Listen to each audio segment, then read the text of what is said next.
Saya ngerempet koburi. Kebakaran hebat melanda bus antar kota antar provinsi di Tol Solo Semarang KM 478+600 jalur B, tepatnya di Desa Ngeranggosari, Ampel, Boyolali, Jawa Tengah. Kobaran api dan asap hitam pekat membumbung tinggi dari amukan si jago merah yang membakar bus. Insiden ini sempat membuat panik warga sekitar dan pengguna jalan tol. Sebanyak 3 unit mobil damkar diterjunkan ke lokasi untuk memadamkan api. Kejadian bermula saat bus yang membawa 20 penumpang dan 3 awak bus melaju dari arah Solo menuju arah Semarang. Diduga mengalami korsleting listrik, api tiba-tiba muncul dari bagian mesin bus. Pengemudi pun menghentikan bus dan berupaya memadamkan api dengan apar, tapi tidak berhasil. Sementara itu, setelah 30 menit berjibaku, petugas damkar akhirnya berhasil memadamkan api. Beruntung, tidak ada korban jiwa dan luka dalam insiden ini. Seluruh penumpang dan kru bus dievakuasi sebelum api membesar. Dari Boyolali, Jawa Tengah, Tata Rahmanta, iNews melaporkan.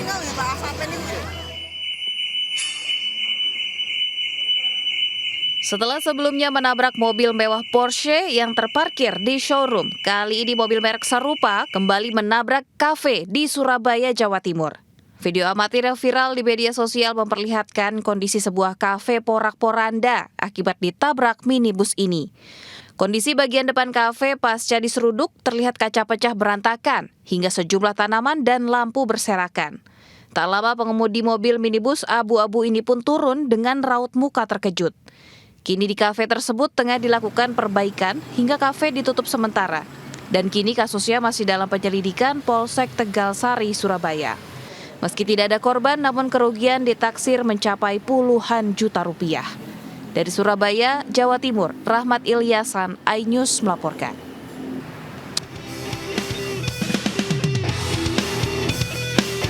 Nah ini dia tadi kan, sebelum kita duluan tetap harus safety first. Yoi, jadi di sini dari stasiun ini kita jaraknya berapa jauh Kak? Kita perkirakan 2 km. So, ikutin terus hanya di Travel Addict sampai datang di Tebing Mamen. Justru karena faktor cuaca ini, permainan ini bisa jadi lebih menantang.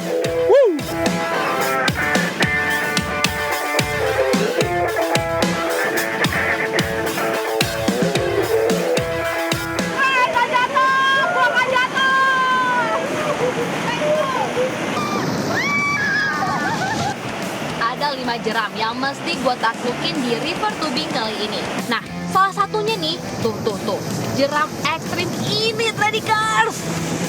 Parah.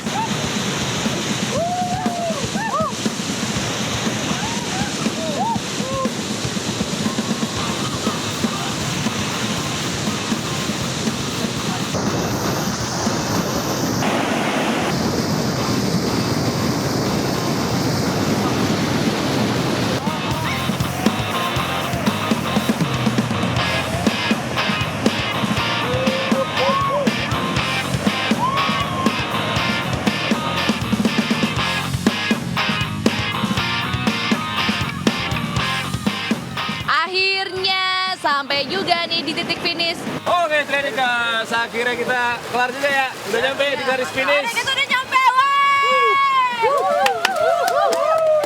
Habis ini kita mau seru-seruan lagi. Ya, bener banget. Jadi terus ikutin kita hanya di Travel Addict. Bermaksiat di bulan suci Ramadan masih saja ada, dan kali ini di Kabupaten Oki, Sumatera Selatan, seorang istri melabrak suaminya yang sedang berduaan di kamar bersama wanita lain yang diduga selingkuhannya. Melihat ada keributan, warga pun beramai-ramai mendatangi lokasi bedeng yang dijadikan tempat mesum.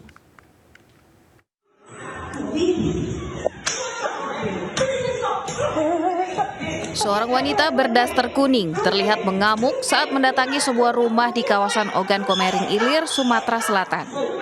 Setelah dicari tahu, ternyata alasan wanita ini mengamuk karena mendapati suaminya sedang berduaan dengan wanita lain di dalam kamar. Karena geram, sang istri sah pun sempat memukuli pasangan selingkuh ini. Tak hanya itu, masyarakat di luar bedeng tempat terjadinya perselingkuhan juga dibuat heboh. Mengetahui ada aksi tak senonoh, apalagi di bulan Ramadan, mereka langsung beramai-ramai mendatangi bedeng tempat maksiat.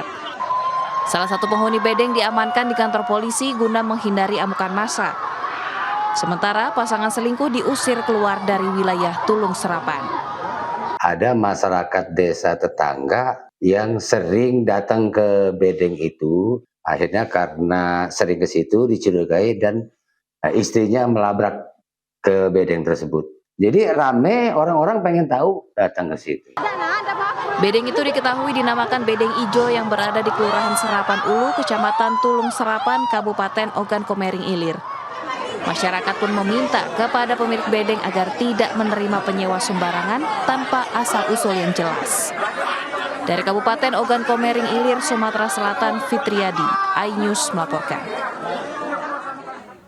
Kebakaran menghanguskan sebuah pasar sembako di kawasan Kota Bambu Utara, Palmerah, Jakarta Barat dini hari tadi. Sementara di Batang, Jawa Tengah, pabrik kayu lapis diterjang banjir kiriman dan merusak ratusan kubik kayu. Dua informasi ini kami rangkum dalam Indonesia 24 jam.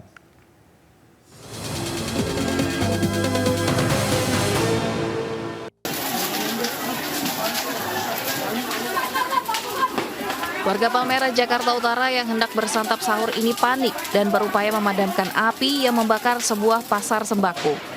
Warga memadamkan api dengan alat seadanya sebelum tim pemadam kebakaran tiba di lokasi. Banyaknya bahan material yang mudah terbakar membuat api sulit dipadamkan hingga menyambar ke rumah warga lainnya.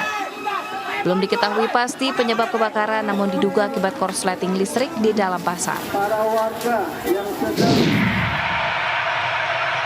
Semburan gas akibat kebocoran sumur tua milik perusahaan Pertamina Adera di Kabupaten Pali, Sumatera Selatan terus meluas. Semburan gas semakin parah saat menjelang maghrib dan malam hari. Bau gas yang pekat juga membuat warga mengeluhkan sesak nafas dan batuk. Warga mengaku terganggu dan takut semburan gas berdampak buruk bagi kesehatan mereka. Banjir! Ini maju gua! Pabrik kayu lapis di Batang, Jawa Tengah Sabtu malam diterjang banjir kiriman. Air bercampur lumpur setinggi 50 cm tersebut langsung menerjang dan merendam kawasan pabrik beserta seisinya. Akibatnya ratusan kubik kayu lapis siap ekspor terendam lumpur dan hancur.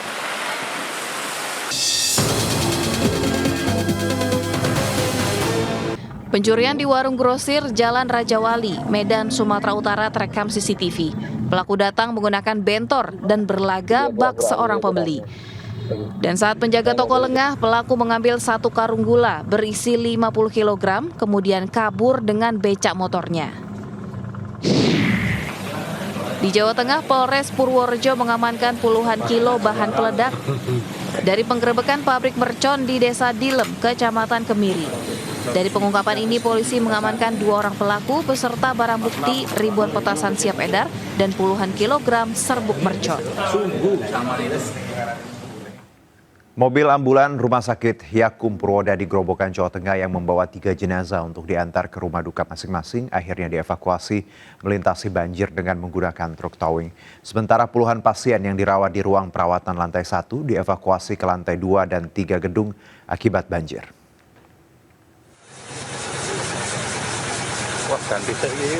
Mobil ambulans Rumah Sakit Yakum Purwodadi Grobogan, Jawa Tengah yang mengangkut jenazah ini sempat mogok dan nyaris melorot saat sedang naik ke atas truk towing.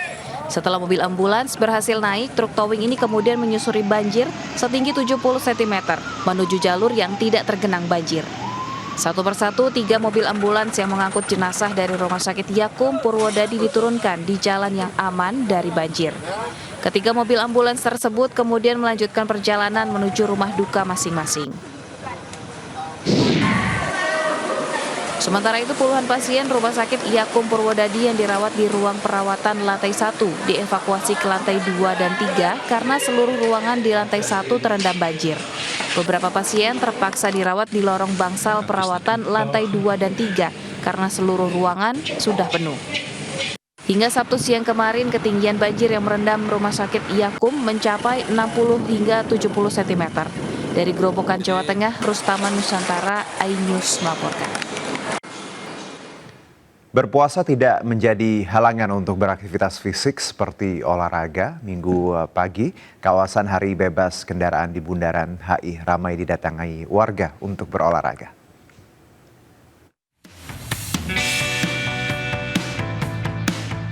Meski tidak seramai pada CFD sebelumnya, kawasan Bundaran HI Jakarta Pusat tetap didatangi warga yang ingin berolahraga Minggu pagi. Sejumlah warga terlihat berolahraga lari, bersepeda, hingga sekedar berjalan santai. Pengunjung mengatakan berolahraga tetap dilakukan pada bulan puasa untuk tetap menjaga kebugaran tubuh. Dari jam 6, Alasannya untuk ke CFD bulan puasa apa nih? biar menjaga tubuh biar sehat aja. Manfaatnya satu, kan full nih puasa, jadi biar otot-otot atau itu tidak kendor lah, ya tetap bugar lah. Petugas menyebut jumlah warga yang mengikuti CFD di hari Minggu pertama Ramadan ini hanya mencapai 15% dari biasanya. Menurut Dinas Perhubungan DKI Jakarta, hari bebas kendaraan bermotor atau Car Free Day tetap diberlakukan selama bulan Ramadan. Namun yang membedakan, Car Free Day di bulan Ramadan tidak ada stand makanan dan partisipan atau pengisi acara seperti panggung, musik, pawai, dan tenda-tenda. Dari Jakarta, Ayu Nufus, Indra Purnama, Ainus melaporkan.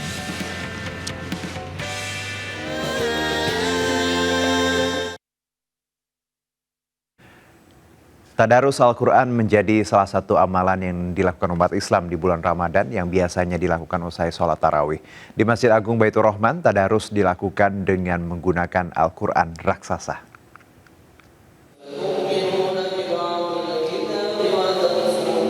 Salah satu amalan yang diperintahkan saat bulan penuh pahala adalah membaca Al-Quran. Maka tak heran jika di semua masjid, musola, hingga rumah-rumah terdengar lantunan ayat suci Al-Quran setelah sholat tarawih atau sholat subuh.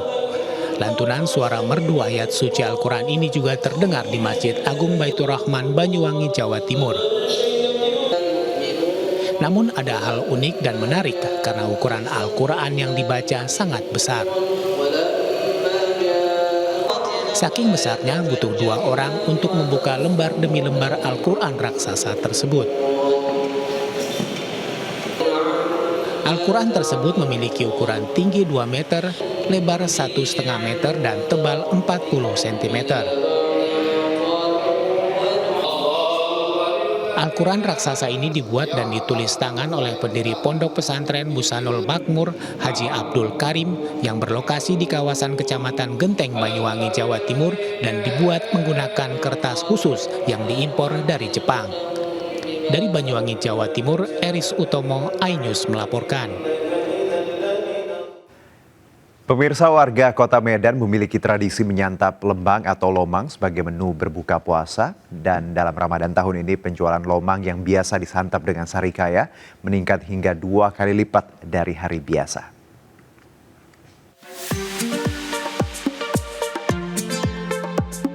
Kedai penjual lemang atau lomang di Jalan Flamboyan Raya Medan, Sumatera Utara ini selalu diburu oleh warga khususnya saat bulan Ramadan. Kuliner lomang ini terbuat dari beras ketan yang dicampur dengan santan kelapa lalu digulung daun pisang. Lomang kemudian dimasukkan ke dalam seruas bambu dan dibakar sampai matang. Lomang nikmat disantap saat hangat sebagai sajian buka puasa. Cara mengkonsumsi lomang bisa dengan serikaya, kari, tape, buah durian, rendang, ataupun jenis selai lainnya. Salah satu pembeli mengaku lomang di tempat ini terasa gurih serta terasa berlemak. Lemaknya itu memang betul kayak gurih gitu ya Bang ya, karena memang santannya asli ya kan, banyak memang berasa lagi, lemaknya terasa. Di Ramadan kali ini penjual lomang mengalami peningkatan. Pemilik usaha lomang mengaku selama bulan Ramadan mampu menghabiskan 250 batang lomang. Untuk bulan Ramadan alhamdulillah ada peningkatan lah dari hari-hari biasanya, yang biasa 200 jadi 250 bang berubah untuk Ramadan ini. Satu porsi lomang dibanderol dengan harga Rp35.000. Satu batang lomang bisa menjadi 15 potong. Bagaimana pemirsa? Anda tertarik untuk mencoba? Dari Medan, Sumatera Utara, Ahmad Ridwan Nasution, iNews melaporkan.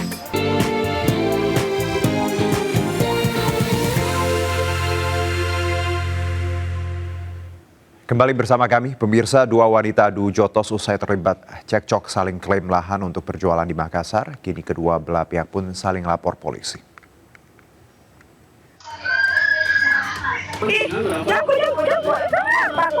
Kedua kelompok pedagang di kawasan Pasar Senggol, Jalan Opu Daeng Risaju, Kota Makassar, Sulawesi Selatan terlibat adu mulut hingga saling dorong. Bahkan di antaranya, dua wanita berujung terlibat adu jotos. Beruntung aksi pertikaian antar pedagang ini pun tidak berlangsung lama, usai dilerai rekan masing-masing. Pertikaian yang viral di media sosial ini akibat saling klaim lahan yang berada di pekarangan ruko toko bangunan kawasan Pasar Senggol, Kota Makassar.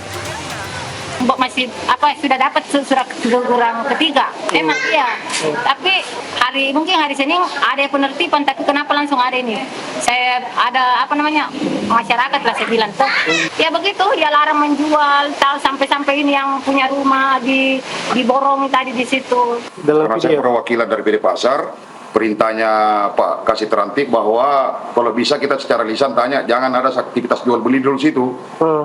Selesai keputusan Camat Mariso bahwa surat teguran ini kan sudah terakhir tadi. Kerabat kedua belah pihak ditemui usai kejadian menyatakan masing-masing dua wanita dalam rekaman mengalami luka ringan di bagian tubuh. Keduanya pun kini saling lapor ke pihak kepolisian. Dari Makassar, Sulawesi Selatan, Syahrul Adiaksa, iNews melaporkan.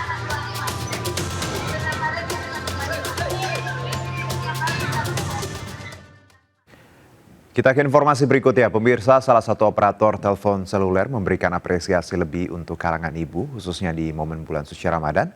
Beragam pilihan menarik diberikan, salah satunya berlangganan paket khusus Ramadan dengan harga mulai Rp3.000.